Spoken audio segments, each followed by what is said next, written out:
Gracie, do you have everything prepared so we can have lunch and have our tomato sandwich?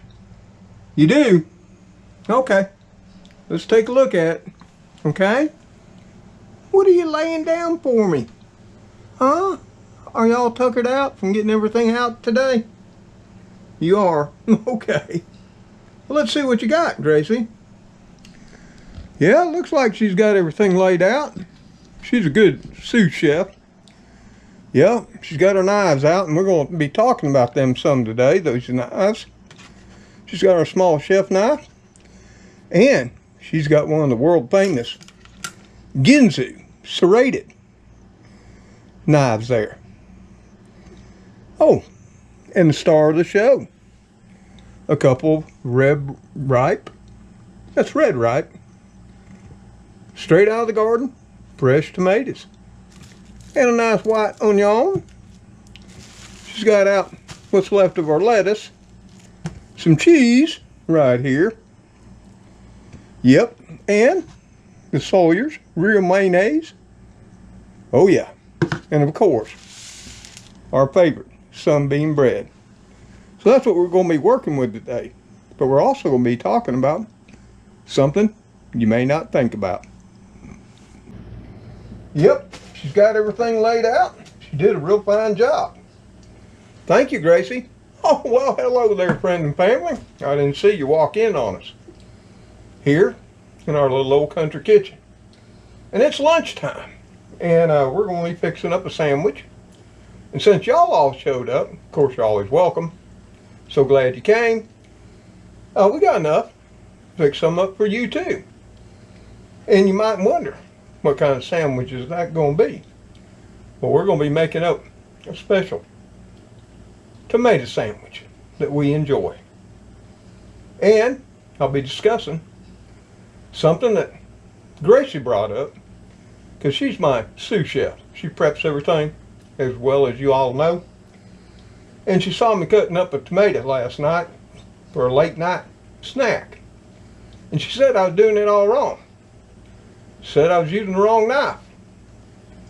And she prompted me to use another one.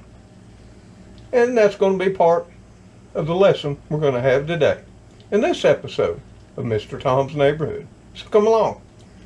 Go get your cold drink, hot cup of tea or coffee, because it's rainy and chilly outside. And pull up a chair. And you can help if you want to. So let me show you what we got going on. Okay? Now, we've got two types of knives here, and I wanted to talk about them first. We got our little 7-inch Farberware chef's knife here. And I just sharpened this thing. And it's darn right dangerous now. And it's just got a straight edge. The second one we've got is the world famous Ginsu. You remember them from TV and everything? Yeah. Got it right here. And like I said, it's an 8-inch slicing knife. And you can see the difference. It's got a serrated blade. Now, this is what Gracie uses all the time when she's prepping everything up for her papo. And of course, this is what I normally use. I've switched to this one from my big chef's knife that I've had about 45 years of my life, and you've seen on many cooking videos. And that just because my hands aren't as steady as they used to be. And a bigger knife is a little bit more wildly. You know, it can get wild on you. It might chop something else off besides your veg. So, what she was telling me was I should be using this, the Ginsu serrated knife, over this. And come to find out, she's exactly right. Did you know that? It don't got to be a Ginsu, but a serrated knife for soft fruits and vegetables really does a fine job. And we happen to have a tomato here, red ripe from the garden, ever so fresh. And that's what we're going to be slicing up right here. But we're first going to try slicing it with the chef knife. So I hope y'all can see, I got you down rather close in that. So we're going to be using the chef knife. And with a straight edge knife, it has pressure. And you know how it is when you're trying to slice a red ripe tomato, and we want nice thin slices to make this tomato last. You see that? We're just slicing right through it, and it's doing pretty fine. See right there? It's doing a fine job. Now, we're going to set it over on that flat, and we're going to take that end off right there, because we don't want that. We're going to slide it over there. And then we're going to turn it and take off the core side right there, because we don't want that. And see, that chef's knife seems to be doing a pretty fine job, doesn't it? And like I say, I just sharpened this thing.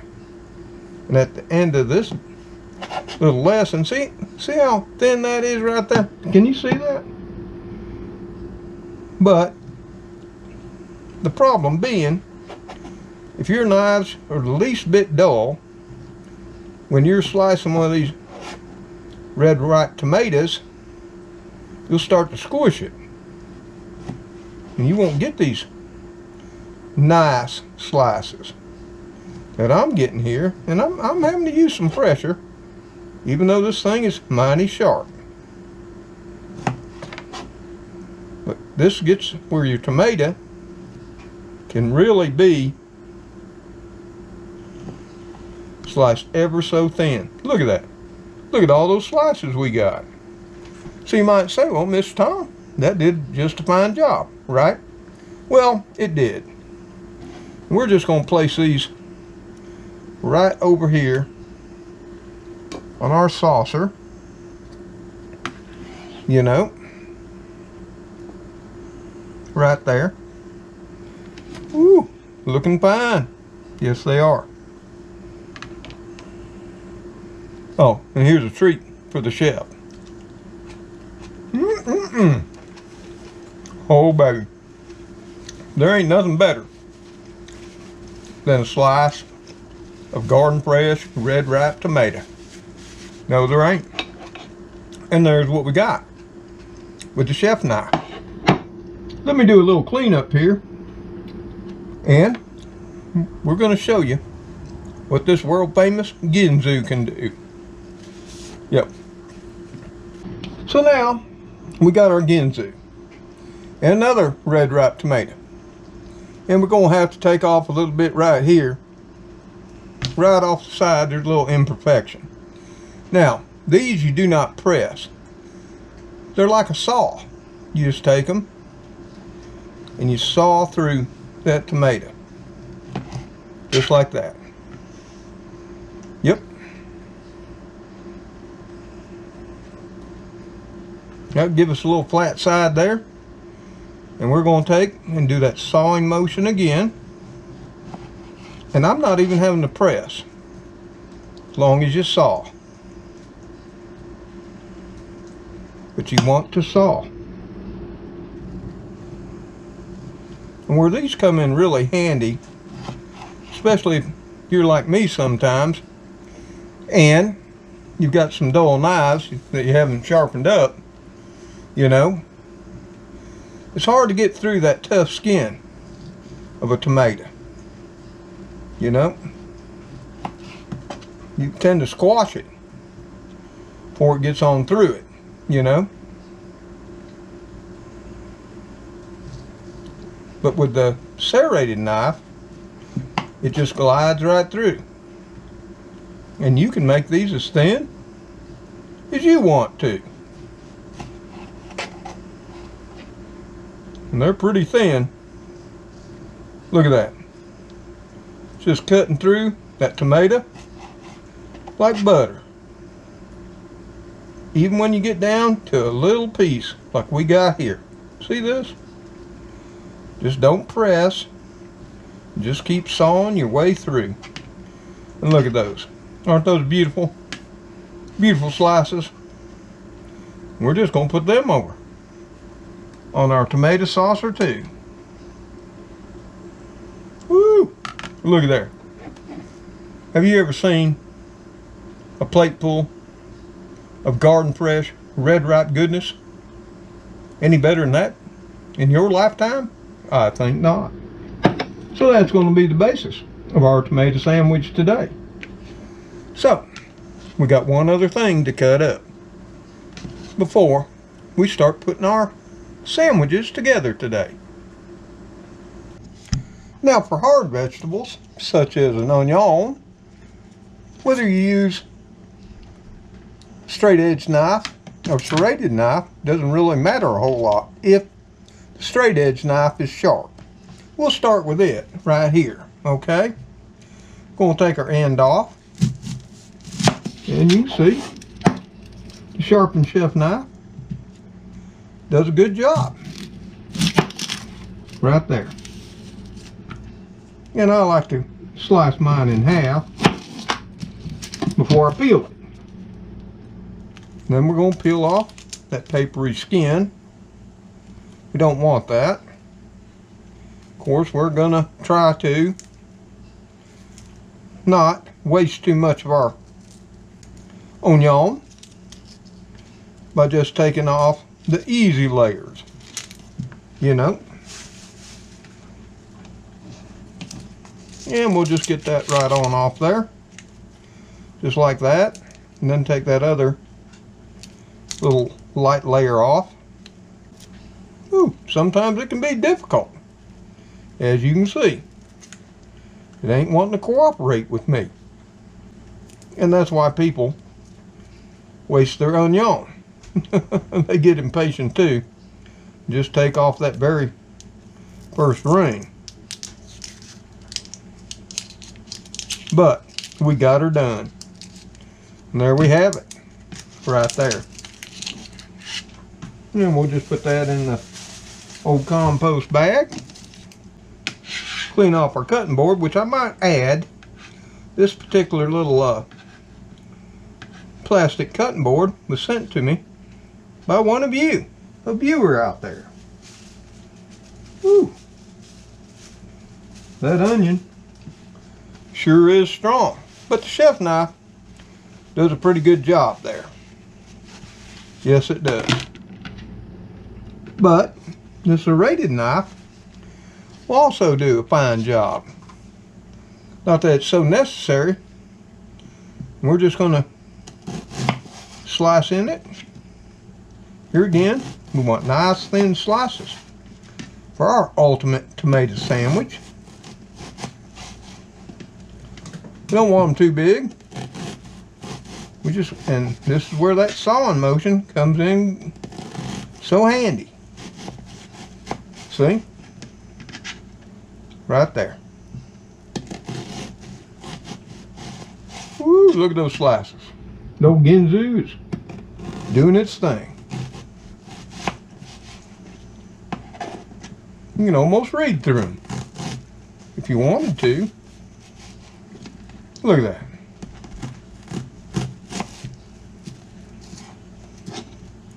Some fine slices there too.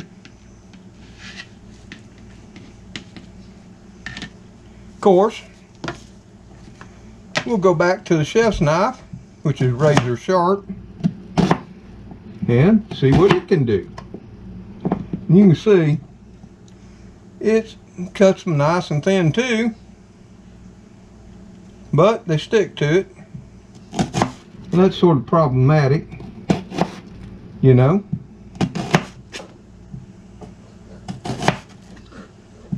So here's the thing.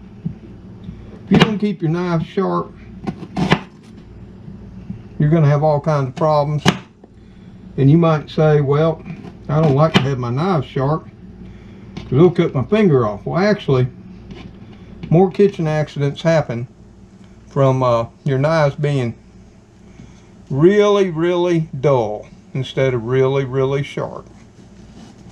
And we're going to cut right through this one too. So we got some pretty good slices off of that chef's knife too. But I think it was much easier with the Ginsu. Let me get another saucer and put these on it too. So, got another nice saucer here. We're just going to scoop these up with a knife, place them on our saucer, and I like to do this. I like to get all my prep done and everything before I start making that wonderful sandwich. Yes, sir. And this one here, yeah, it's still a little bit thick. Let's see what we can do. Let's take it right here with old Ginsu. We're just going to carve it down some. Right there. See there? Just like that. Yep. Make it ever so thin. And you'll remember these back in the day when they used to be on TV, those infomercials. Yeah, guaranteed for life. Never need sharpening. And I'll say this, I've never sharpened any of my Ginsus. But my Farberware and my chef's knife get sharpened quite often. Yes, they do. And there we have it. A nice saucer full of bright white onion to go on the ultimate tomato sandwich we're going to be making soon. The only thing is to peel off some lettuce and we're ready to build. Now we got everything out here to make our ultimate tomato sandwich. And we got some lightly toasted white bread from the fine folks at Sunbeam. Yep, we do. Oh, I need a knife. But I'm going to show you a few tricks that I learned in a sandwich shop. Okay? And if you don't want your bread to get all soggy, ooh, we're getting low on that mayo. One thing you want to do is seal your bread.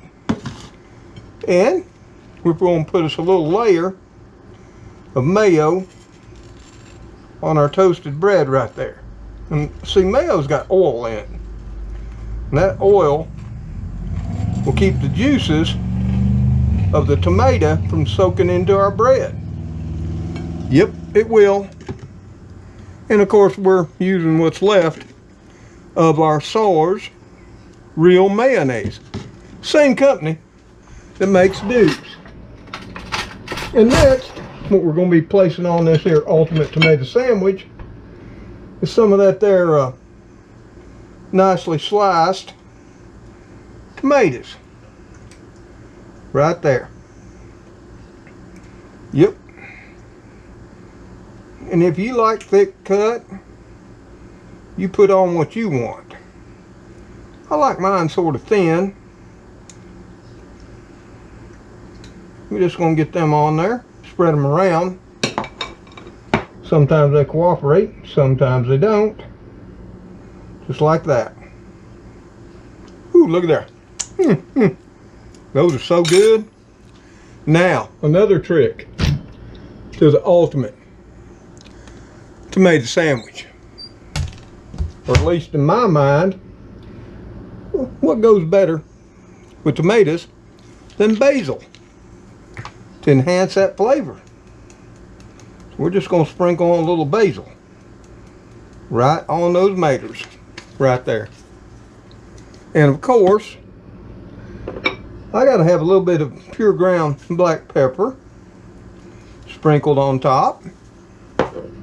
And, of course, some of the flavor enhancer, salt. There we go there. Next up, some of those thin slices, paper thin, of onion. Yeah, buddy. Now you're talking. And I want them thin because it don't take a lot. You don't want overpowering your tomato sandwich. Next up, some American cheese. Now you can use Swiss, provolone, Munster, what have you. This is American cheese from the fine folks at Dutch Farms. And we'll just place that right on top. Now, to cap it all off, some fresh, lovely iceberg lettuce to give it some crunch. Woo! That's really going to make it pop. There we go. Now we'll finish off the top of it with some more mayo on that other slice of bread. And you gotta have plenty of mayo. And you might notice Gracie, she just can't wait. She's wanting some Mater too. Well, she's wanting her meow mix. Yes, she is. She's been a big helper today. We're just going to spread that on our lightly toasted bread. Nice thick layer. Mayo right on there. Just like that.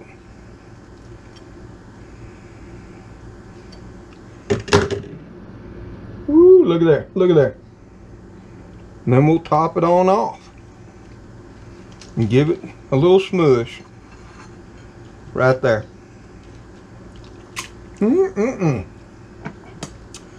of course, we got to slice it in half. No, we don't have to, but we're gonna. And this is where the Ginsu comes in handy again. Instead of smushing our bread and everything in it, we can just slice right through it. Woo! Wait till you see this ultimate Mater sandwich that I'm going to show you.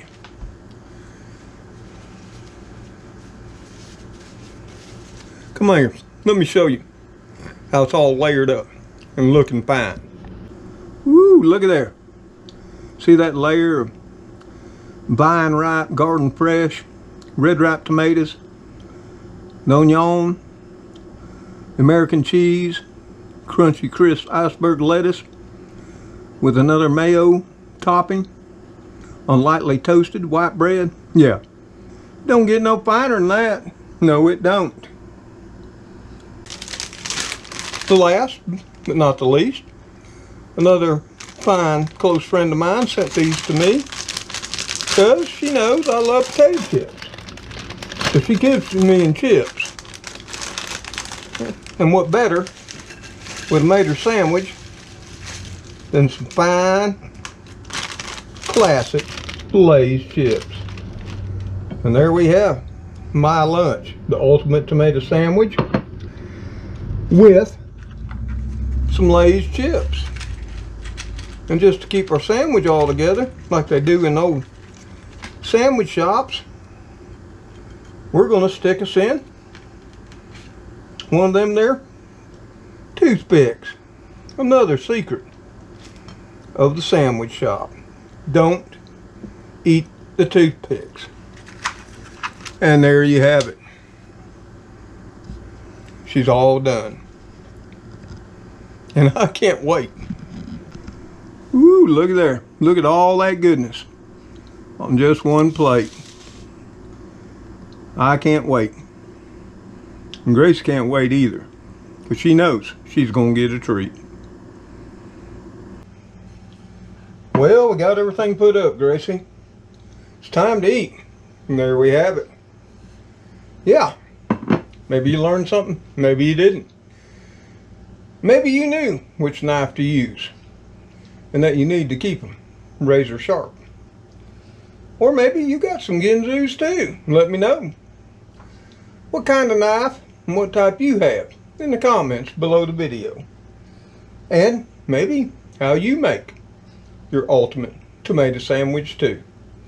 But that's my version, and I'm going to enjoy it a lot with some crispy, crunchy Lay's potato chips that I love a lot. You gotta go with the classic, so don't overpower the taste of the sandwich. And I learned that too in a sandwich shop. So that's all we got today. I hope you enjoyed it. I hope it was somewhat entertaining, if not educational. And as always, we got plenty more. Y'all can just step up, get a plate out of the cupboard, toast some bread, an old toaster, and make your own. And sit down with me and chat a while. But until I, Gracie, my sous chef, the kitty crew, you know them all, Cleo, Spooky, Speedy, sometimes Heathcliff, and old Fluffy Muffin too. See you on that next episode of Mr. Tom's Neighborhood, where you never know what we'll be up to next. Y'all take care, stay safe, and may God bless you all as you bless those in your lives. Because you know what? We love you all too. Each and every one. And for those of you who watch the older videos and let some ads play, well, you're the best of the best. And we do appreciate it more than you know. Be safe. Live as best you can. Whether you got a little bit or a lot. Till we see you again. Goodbye for now. Woo, Gracie. You ready? You don't want no tomatoes? You want some meow mix? Okay, let me go get it.